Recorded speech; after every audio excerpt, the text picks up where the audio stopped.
Jana no mwana wange obuyambi munambe banange ndi mukazi munaku sizirayo nakumantiganga no mama omwana ne yatukoko batikanidde yempiyikiza abaana banange ndi mukazi munaku ndi mukazi nsaba buyambi nsaba kunamba kamuni bana nsaba kunamba mwana wange oyo mumuntereku aire anangaire amalaga banakoti kunali wano okusinga mazima ga Katonda kinkwasiza ddala ennaku okukola story ezifaanaganako nga zino. Maama ali mu kubeera ng'alaajana Nakiganda Alima ge mannya ga Kadaama ono eyafudde. Maama agamba mukazi munaku ate ekitone ennyo ziri miliyoni nga 13 oba zibeera miliyoni nga 13.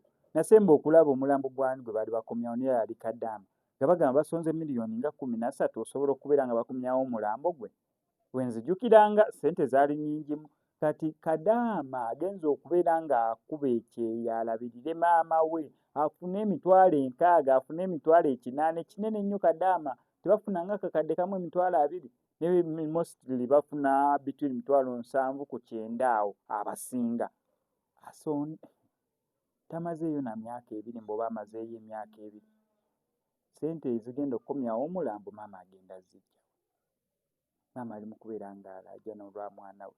Agambye ati kampani yamutwala emuyambeko kulaba nga bakomyawo omulambo. Waliwo ne story gy'okola n'owulira nga kikususseeko.